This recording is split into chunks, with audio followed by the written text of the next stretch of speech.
इसीलिए प्रेमी भाई बहनों, जय गुरुदेव नाम का सुमरन सबसे पहले आपको कराया जाता।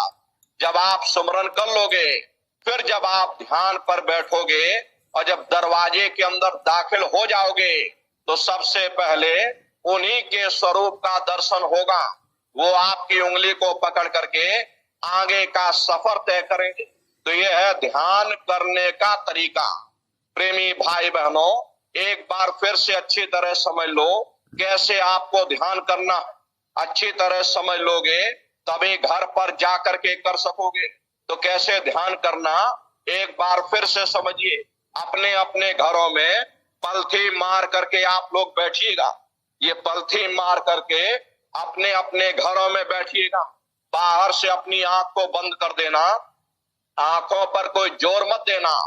बहुत से लोग अपनी आंखों पर जोर लगाते हैं ताकि जल्दी से दृष्टि एकाग्र हो जाए। यदि आप अपनी बाहरी आंखों पर जोर लगाओगे तो आंखों की पुतलियों में दर्द होगा। फिर आप अपनी बाहरी आंखों को खोल दोगे।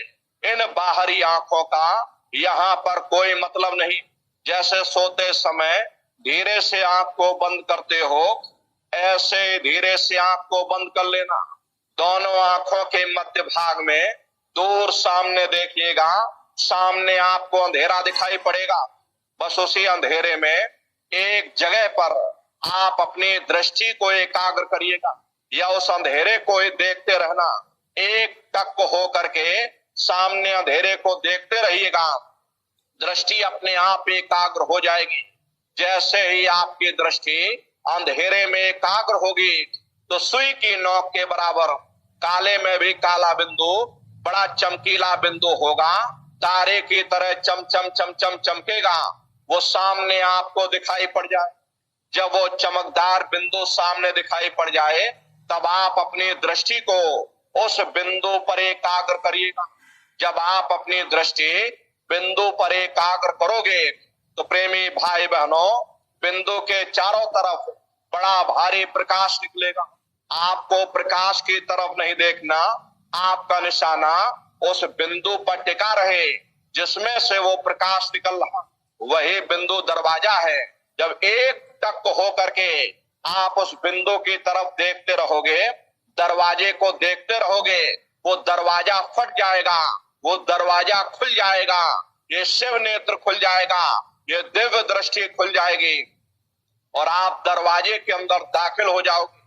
एक बार प्रेमी भाई बहनों, ये दिव्य दृष्टि खुल जाए, फिर क्या भूत, क्या भविष्य और क्या वर्तमान, कोई भेद आपसे गुप्त नहीं रहेगा। लाखों वर्ष पहले क्या हुआ था, भविष्य में क्या होने वाला, बैठे बैठाए आप सब कुछ जान सकते हो कि हमारे पुरखे पूर्वज मरने के बाद कहां चले गए, इस समय वो कहां पर है, आप बैठ करके सब कुछ देख सकते। तो यह है ध्यान करने का तरीका। और तीसरा है भजन। भजन कहते हो शब्द को सुनना, उस नाम को सुनना, उस आवाज को सुनना जो मालिक के घर से आवाज आ रही। तो कैसे आप लोग भजन करोगे, जरा अच्छी तरह से समझ लीजिए।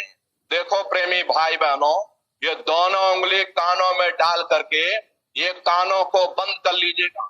कान इसीलिए बंद किए जाते ताकि बाहर की कोई आवाज हमको सुनाई ना पड़े। अपनी सुविधा के अनुसार बैठिएगा। कुर्सी पर चाहे कुर्सी पर बैठ जाओ, सोफे पर चाहे सोफे पर बैठ जाइए, आप अपनी सुविधा के अनुसार बैठिएगा। एक तकिया आप लोग ले लेना, एक कड़ी तकिया, ये कोहनी रख करके दोनों उंगली कानों में डाल करके ये कानों को बंद कर लेना। अब बहुत सी हमारी माताएं बहनें, बूढ़े बुजुर्ग हैं, अरे आपके घुटनों में दर्द होता, रीढ़ की हड्डी में दर्द होता, अरे आप बैठ करके भजन नहीं कर पाते हो तो आप लेट करके भजन करिएगा। ऐसे सीधे लेट जाना और लेटे लेटे आंख और कान को बंद कर ले। अरे मतलब तो आंख और कान को बंद करना है, चाहे लेट कर करो या चाहे बैठ करके करो। यही कहा गया कि आंख कान मुख बंद कराओ, अनहद झिंगा शब्द सुनाओ। यानी पहले अपनी आंख को बंद करो, अपने मुख को बंद करो, ये दोनों उंगली कानों में डाल करके ये कानों को बंद कर लो और ऊंचे से ऊंचा ध्यान दे करके उस आवाज को सुनने की कोशिश करो। प्रेमी भाई बहनों, जब आप अपने कानों को बंद करके ऊंचा ध्यान दे करके सुनोगे तो आपको ऐसा अनुभव होगा कि कहीं सीटी जैसी आवाज हमारे कानों में गूंज रही।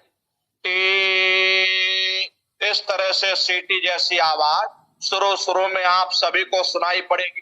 करना कुछ नहीं है, लेटे हो चाहे बैठे हो, आप उस आवाज को सुनते रहना और सुनते सुनते उसी में लीन हो जाओ।